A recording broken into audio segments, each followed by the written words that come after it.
Hi, welcome to my channel. Today I am visiting Baddesley Clinton.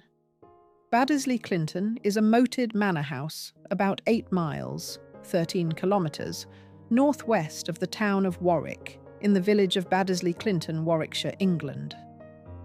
The house probably originated in the 13th century, when large areas of the Forest of Arden were cleared for farmland. The site is a scheduled ancient monument, and the house is a Grade 1 listed building. The house, park, and gardens are owned by the National Trust and open to the public. They lie in a civil parish of the same name.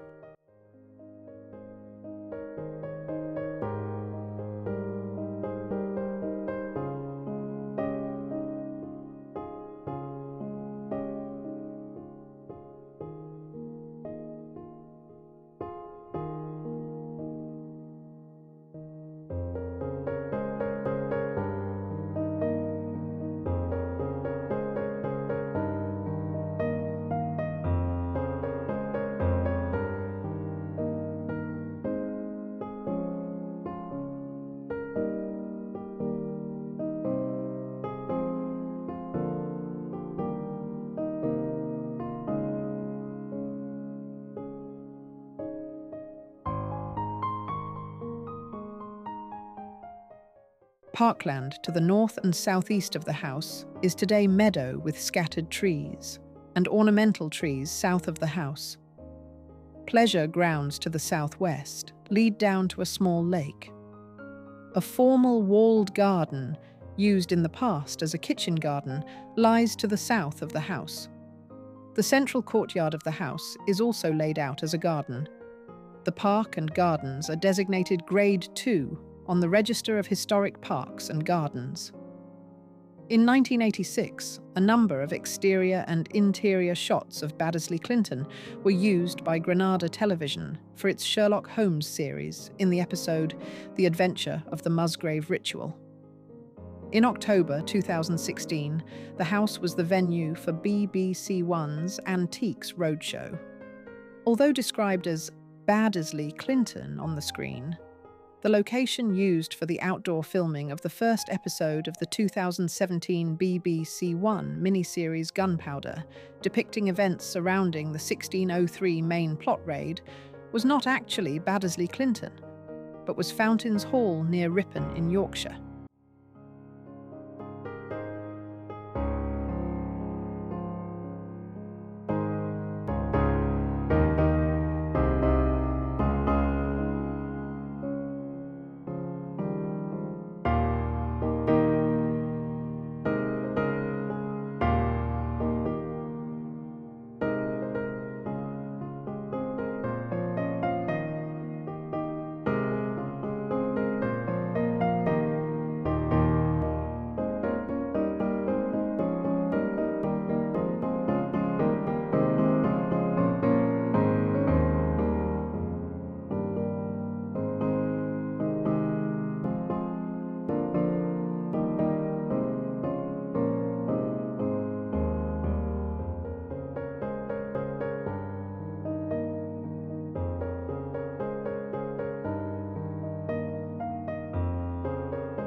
The history of Baddesley Clinton begins with a Saxon named Badde, although spelling is variable, who sheltered cattle in a clearing in the wood known as a leah or ley.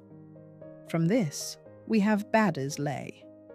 After the Norman conquest beginning in 1066, Baddesley was granted to Geoffrey de Wyrse. Next, it was transferred to Walter de Bessèges and remained with his family until his great-granddaughter Mazera inherited the property, and it became the property of the Clinton family through her marriage to Sir Thomas Clinton in 1290. This is when the estate became known as Baddesley Clinton.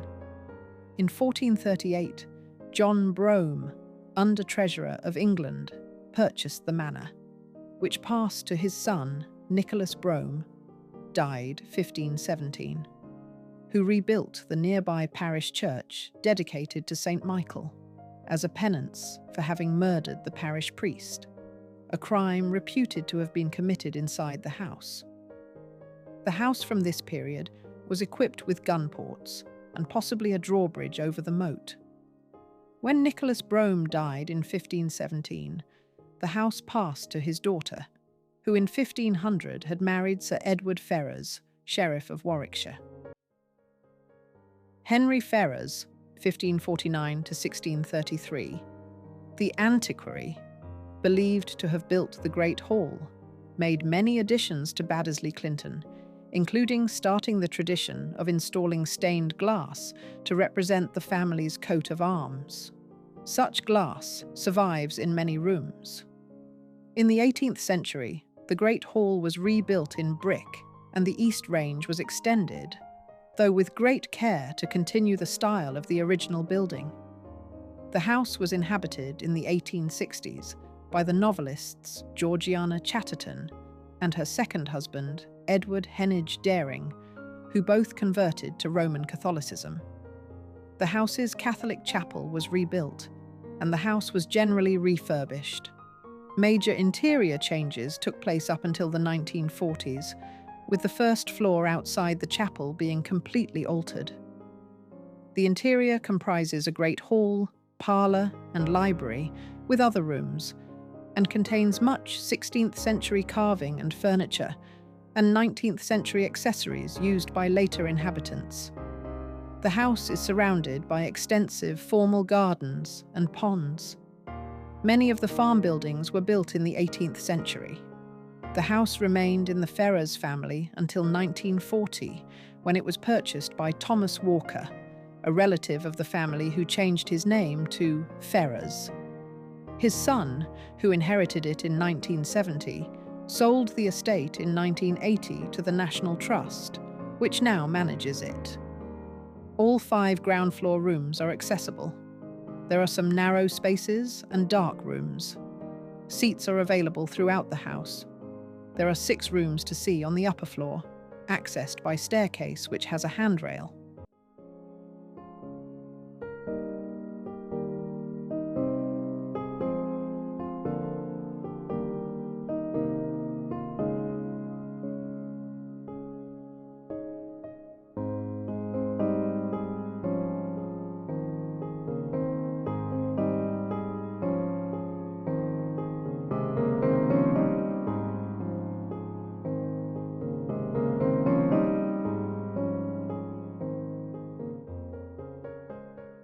The Ferrers appear to have remained Roman Catholic recusants after the Reformation, along with many other members of the Warwickshire gentry.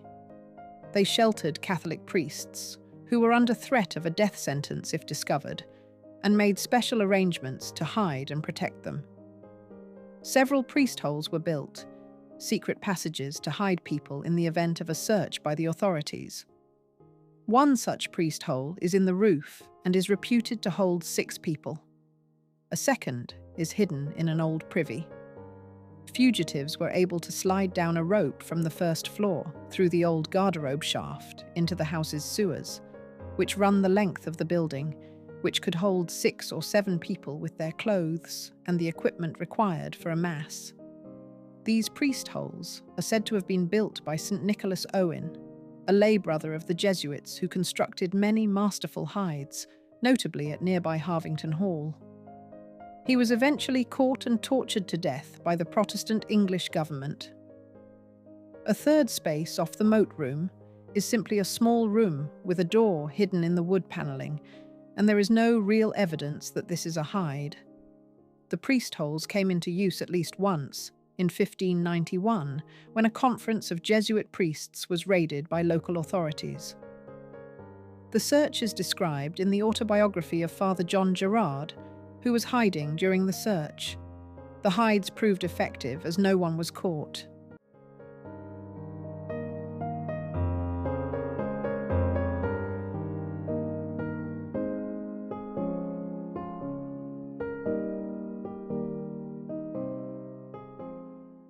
Thomas and Undine's son, Thomas Weaving Ferrers Walker, 1925 to 2006, didn't live at Baddesley, but visited most days. He decided to save the property for the nation, but found that wasn't straightforward. The cash needed was eventually found from the National Land Fund, but an endowment of £300,000 was required to release it. Baddesley was put back on the market, in the hopes that someone would come forward with similar aims, but none of the potential buyers were prepared to open Baddesley to the public. 2 strokes of good fortune saved the day. Thomas was presented with a cheque for the £300,000 needed.